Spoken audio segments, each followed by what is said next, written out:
Hello viewers, I'm Chris, Secure Future Village. This is my channel. In this channel, I share news content and talk realities out of issues.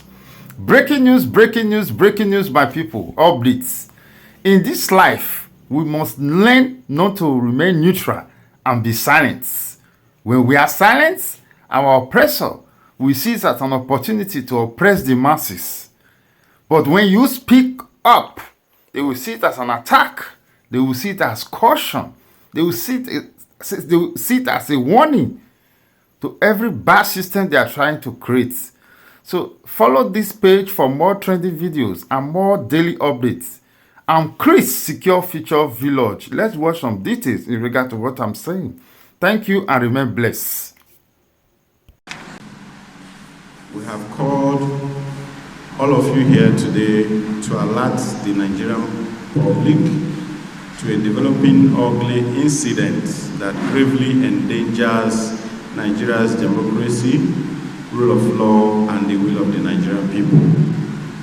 It has come to the notice of Odemande that there may be an illicit cartel in the headquarters of the Independent National Electoral Commission that is allegedly specialized in forgery of BVAS reports and other INEC documents for unscrupulous politicians to the detriment of the wishes of the Nigerian electorate. This much was revealed in a petition by aggrieved parties to the Inspector General of Police dated June 13, 2023.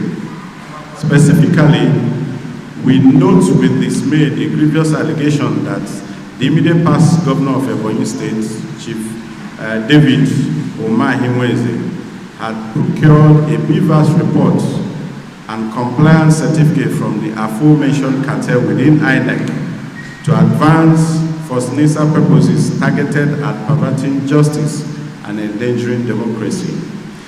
We are further alarmed by the accusation that some staff of INEC, namely Mrs. Nena A. Essien, an Assistant Director, Data Management in INEC Headquarters, and one Rekia A. Nazu, a Deputy Director in INEC, amongst others, may have colluded with the former governor of Ebonyi State to procure the alleged fake BVAS reports and compliance certificates in his bid to subvert the will of the people of Ebonyi South Senatorial District. This allegation is one that strikes at the heart of Nigeria's democracy and therefore must not be left unattended or be treated with levity, irrespective of the characters that may be involved. Who knows how many more desperate politicians across the length and breadth of our country, Nigeria, that are in possession of similar forged INEC documents procured from this criminal cartel within the commission and jostling to mislead the judiciary in different locations. We are also aware that the acting Inspector General of Police, IGP Egbedokun, a man of high professional standing and integrity, had on his appointment promised, and I quote, to devour the internal enemies of Nigeria like a lion. Consequently, Odemande Ebonyi is convinced that there are no greater enemies of Nigeria than those focused on truncating her democracy and its gains so far. Accordingly, this is a test case for the IGP to prove his commitment and resolve to fight crime and other anti-Nigerian forces.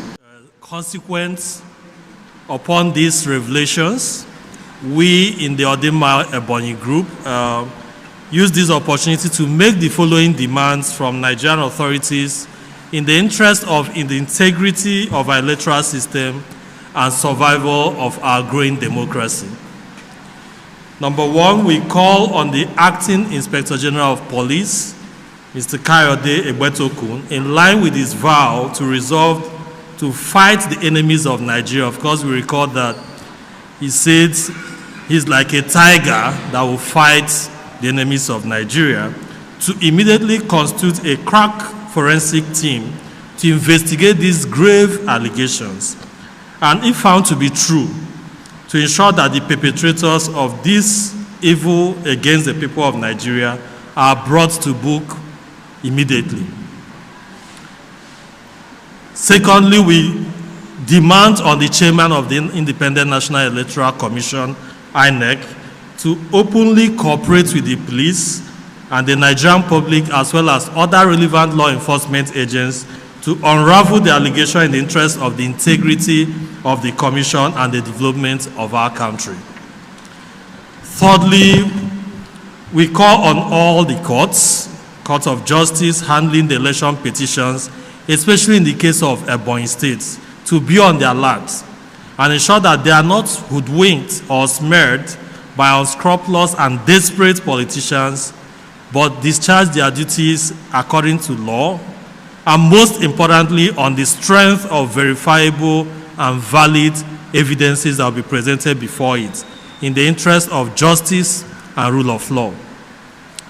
Finally, we also want to use this opportunity to call on the media, the civil society organizations, Ebonyi people, and indeed the general public to be vigilant and stand by democracy by impressing it upon INEC, the police, and indeed the judiciary, which has been largely described as the last hope of the common man, to ensure that justice must prevail.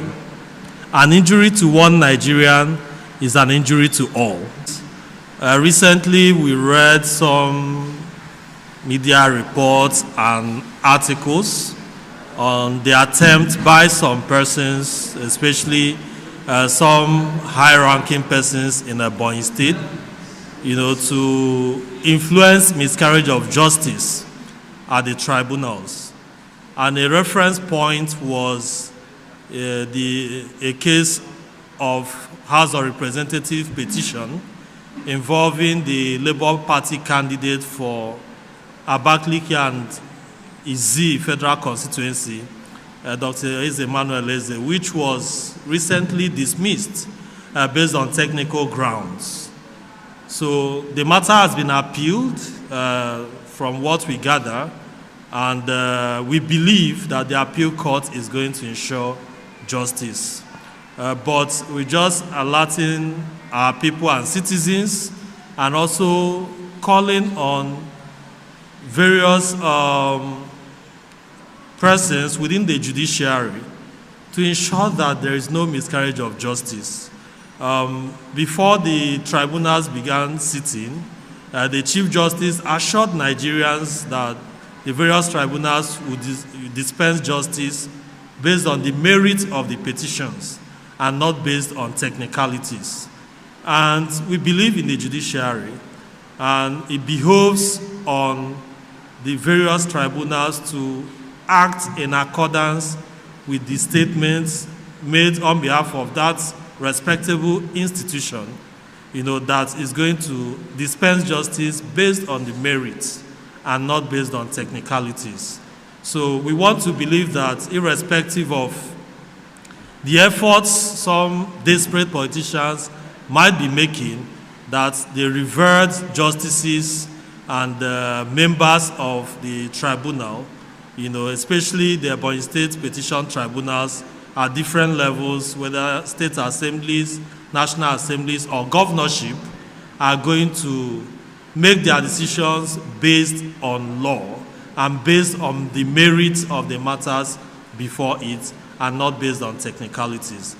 Already endorsed and authenticated by INEC, indicating that indeed the Beavers report being currently paraded by the former governor of the state, Chief David Umani, is indeed not authentic, and by their own admission, by the admission of the Secretary of INEC, the Beavers report that Engineer David Umani forwarded to pursue his case does not emanate from INEC. And because, let me give you a little background. There is a candidate of the Labour Party, there's a candidate of the PDP for both Senate All of them contested for Ebonyi South Senate seat. And there's also another candidate for Ohozara Onitsha Ivo Federal Constituency, who also requested for the certified true copy of the BVAS report for Hanivo, which comprised 3 local governments within Ebonyi South Senatorial District. And then the PDP Senate candidate, Senator Michael Aman-Najib, also requested a certified true copy from INEC, which INEC obliged them. The Labour Party candidate, Honorable Linus Okoria, also requested for this CTC from INEC, and INEC obliged all 3 of them. And you can see clearly that the 3 CTCs for the Labour Party House of Rep candidates, the Labour Party Senate candidate, and the PDP Senate candidate all tally. But that of former Governor David Umahi is the only one that is different. And curiously, these 4 documents were signed by the same person, that's Mrs. Nena A. Essien. And the Labour Party candidate already wrote to INEC to find out which of these CTCs is the accurate one. And INEC in writing replied that the ones in possession of those 3 other candidates are the correct one. On the strength of this finding, there's been a petition already submitted at the Office of the Inspector General of Police for proper investigation of this matter. So it's not a hearsay, it's indeed a strong allegation. Thank you. Okay, I'll